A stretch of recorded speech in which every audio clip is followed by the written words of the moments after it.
So there was no way she would willingly go off and leave her kids. At the time she and Bronwyn were good friends in this place, Joan had recently left a violent relationship. She still looks over her shoulder. Had you been through a tough time? Yes. Bronwyn supported her until her disappearance. She understood. And you knew about the termination? Yes, she told me that he had made her have an abortion. That would have been really hard for her because she loved kids. Bronwyn told her friend that she had wanted to leave John for some time, but that he had warned her she would get next to nothing. He was not going to vacate or sell the house on Sandstone Crescent. The title deeds show that he had put the property in his name. And he said he would give her, and I can't remember the exact amount, $10,000, something like that. There was no mortgage on the house. And she said, no, I won't. I'll get a real estate to go with it. Joan recalls Bronwyn disclosing that she had organised a valuer to put a potential price on the property. It came in around $245,000 in 1993. Said she couldn't get a certain one because he was friends with them. And she wanted the house valued so she could work out what her equity in it potentially would be in a property settlement. Yes. And she told me one time he was talking to his father, he didn't want to lose that house. Like she said, she overheard him talking to his father. It'd be better if he had the kids, more chance of having the house. Had you been in the house? Yeah, not often. And then she moved into the unit. Do you remember the townhouse that she moved into? Yep. Try to cast your mind back to that period, 1993, when she was living there. You visited her there? Yes. Yeah. How did she seem? It's fine. Probably more relaxed. I think she should feel like she could do what she wanted to do. I met Joan again a few weeks later in a riverside park. Do you recall Bronwyn ever saying things to you that made you concerned for her safety? Yes. She had told me that John had said to her if ever she bad-mouthed him around town, he would kill her. She said that to you? Mm. I got the impression she felt like he would. I had no doubt about believing anything she told me. You took that seriously at the time? Well, she certainly did, so I did. Somebody that loved kids like she did wasn't going to go off and leave her own kids. Yeah, I was so wanting to get answers for her because I felt like, yeah, but for the grace of God, go I. I know from talking to Bronwyn's family and friends that she was finding it difficult to support herself and the girls while also trying to find rent of $150 a week for the townhouse. Here's her Auntie Leah again. Well, she was on the phone. She wanted me to give us $2,000. And we didn't have $2,000 without taking it out of our business. Our business was new. We weren't in that sort of position. Particularly, she wouldn't tell me what it was for. At that time, she had moved out of the house and she told me she was living in an apartment. She called me constantly. I'd get these long phone calls and she'd talk about clairvoyance and all this sort of thing, and that's what I thought she wanted the money for. What did you understand about her interest in the clairvoyance? I think she was trying to find out, what was going to happen with a marriage. I sort of couldn't get her off the phone. Must have been the last, I would say, months. But she didn't really tell me she was moving. I remember being surprised when I found that she had gone, And she said, I'm in an apartment, but I'm going back to my house because John has got to go down to Sydney for a job, and I'll go back while he's gone. Did you detect any fear or urgency in the conversations? No, because I would have lent her money if I thought that she needed it for something important. Yeah. From my recollection, as you said at the time, she wouldn't tell you what she wanted it for. Yeah, Bronwyn wanted money, but she wouldn't tell us what it was for. Oh, and she said to me, and you'll all be sorry. Yes, we should. That's right. She said, you'll all be sorry. And that comment that she made, you'll all be sorry, was that connected to her being unable to get a loan? I think so. We discussed it at the time, whether we should give her the money. Don't you remember? And our own kids were all wanting money too at the time. Do you recall whether you or John had lent money to Bronwyn before? No.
She could. Eden's takeaway, but it was not enough to pay all the bills. I spoke to Robin Shanahan, who owned the fast food place, with her husband and two friends. Doing a couple of shifts a week for you, is that right? Can you recall? Yeah. She was always keen to go to work. She liked the job. She's good with I think she needs the money to make milkshakes, I think, and make sandwiches and stuff. Yeah, that was a busy little takeaway. We just all paid our staff cash. She obviously needed finance. Some money to keep going if she wasn't living at home. Yeah. And she wasn't getting any money off John. John and her were toxic, I had thought. I knew her and we got to know her very well. And I'll tell you this, because I don't think I ever told anybody this. She was so nervous, I think, with John. Robin told me that in the kitchen of Bronwyn's home at Lennox Head, there was a tea towel draped over the back of the taps at the kitchen sink. When Robin asked, why do you have a tea towel there? Bronwyn replied that when peeling potatoes, starch sometimes sprayed onto the taps. It would set John off. The tea towel minimised the risk of an argument. In my opinion, she lived in fear. John had taken his tools and gone to Sydney to work. The family home in Sandstone Crescent was sitting empty, but John did not want Bronwyn and the two girls, Crystal and Lauren, living there, now that he had separated from his wife. John's daughter from his first marriage, Jodie, was in Sydney and working in a hair salon when the breakup occurred. Bronwyn was fond of her stepdaughter. They had formed an affectionate bond over the previous 6 years. On May 6, 1993, that's 10 days before Bronwyn disappeared, she wrote to Jodie from the townhouse in Byron Street. Dear Jodie, since I didn't want to run up your phone bill saying what things needed to be said, I thought I would write you a letter. It's always easier to write these things down than it is to say them. When I spoke to you last and said that I will always be there for you, I meant every word of it. A young girl always needs someone to talk to and hopefully guide them until they can make the right decisions. I know you have your own mother, but she doesn't always think of what's best for you. Even though your mother let you down, you must always love her because she is your mother despite any faults and because you can't change the past. I think I could have been a better stepmother to you by making your family see that they should have been more supportive of you over the past few years since you left me. I am hoping to make amends for letting you down by telling you that I will always be here for you to talk to and be your best friend, and that if you ever need me, I will be there for you. You are more than welcome to visit me and the girls, your sisters, and if you ever get into any trouble financially, emotionally, or in any way, you can come to me and we will sort them out together. I may not have much money at the moment, but there will always be a solution. You are the best daughter that anyone could have had, even if we had our disagreements. And if you ever need a home, you will always be welcome in mine. Throughout this time, as Bronwyn did her best to make ends meet in the rented townhouse, she and her brother Andy were talking regularly. You know, it's something I've always lived with since the day. I was the one that sort of, in that week when she found out that John had actually left Lennox and the house was vacant and here she is on absolute struggle street, I said, well, Bron, possession's 9/10 of the law. She's just struggling for money, not getting any support from him really. I said, go and get back in the house. Get back in the house and then it's going to force the issue. It's going to force everything to be resolved. She'd been to see a solicitor and started the process. Go and see if you can get back in the house. In Lismore, Bronwyn's new solicitor, Chris McDevitt, offered the same advice she was getting from Andy. Chris acted promptly on Bronwyn's instructions to write a formal legal letter to John. Dear Mr. Winfield, Bronwyn is hopeful that you will both be able to reach an agreement in relation to financial matters, and we will be writing to you further with a proposal in this regard in the near future. Bronwyn must have told her solicitor to leave John in no doubt about her intentions to proceed to a divorce. The letter is dated Friday, May 14. That's 2 days before Bronwyn disappeared, and the letter was sent to John's brother, Peter Winfield's address in Sydney. John was working in Sydney and staying at Peter's house, but it is unlikely John saw it before Bronwyn disappeared. The letter, if posted in the usual way, would not have arrived there until early the following week. Bronwyn's sister-in-law, Michelle, and brother Andy are adamant that John knew the gist of what was in the letter. Like Bronwyn told him, so he was aware that it was in process. We are instructed by Bronwyn that in her view, your marriage is at an end and that there is no prospect of a reconciliation. In the meantime, we require your immediate agreement for Bronwyn to retain the use and possession of the Ford motor vehicle pending finalisation of your financial matters. The letter doesn't disclose to John that Bronwyn was about to move back into Sandstone Crescent. But Bronwyn and Chris McDevitt had talked about this in his office in Lismore. He told her she had every legal right to do so. Bronwyn made up her mind that she would move back in on Friday, May 14. In a separate note to her, Chris McDevitt wrote that he would let her know of any reply from John. In the meantime, Chris McDevitt added, "We look forward to seeing you at your appointment next Monday." But Bronwyn didn't show up for that appointment at the law firm in Molesworth Street, Lismore, on Monday, May 17, 1993.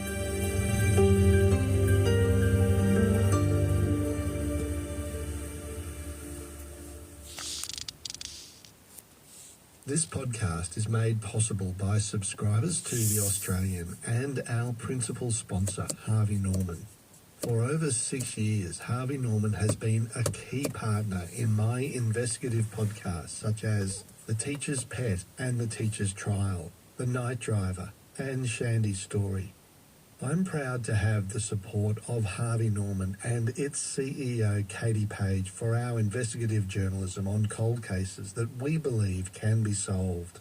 For more information on this podcast, go to theaustralian.com.au.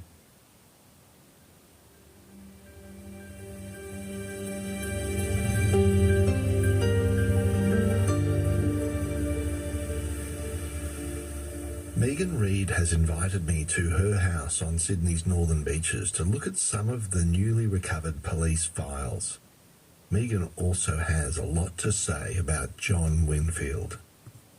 I'd be on the phone talking to her at her flat when she moved into Byron Street, and you'd hear him screaming outside, let me in, and she actually tore the phone off the wall at one point to stop him ringing out.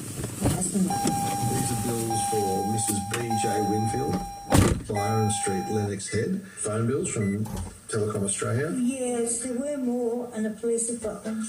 And the date of issue of this one was the 17th of the 5th, 93. God, weren't phone calls expensive then? $430.66 back then. Usually Bronwyn would call me and I would call her back. My husband was very wealthy, so I could afford doing her. So I did. Was Bronwyn materialistic? No, not at all. She had dreadful upbringing. She was left at 2, and she had to go and live with my grandmother, my father's mother, who then had a nervous breakdown. Ever since she was a little girl, she wanted the fairy tale, and she was the most loving, gentle person. Because I was always saying to her, come overseas with me. No, she didn't want that. She wanted to have more children, desperately, and just have a house of her own, just be a mother. That's all she wanted to be, and a homemaker and a wife. All I want is the white picket fence. That was her whole thing. And she threw herself into it head first. She was a brilliant mother. She just loved those kids. They were always immaculate. They were happy. Even when obviously there were problems in the marriage, she never showed it in front of those children.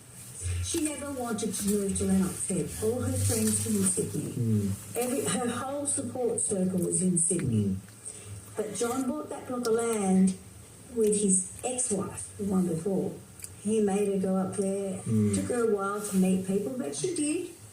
And because she's very friendly. The last time I actually laid eyes on her was just before she moved into Byron Street in March. And I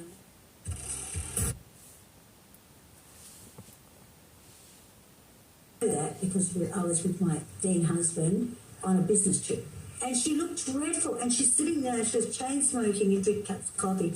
The house looked like a showroom. What do you mean the house looked like a showroom?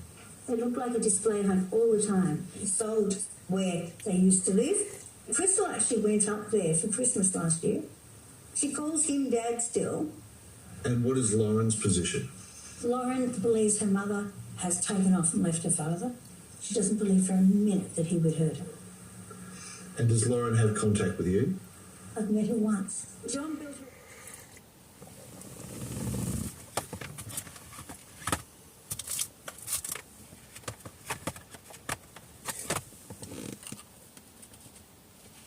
house.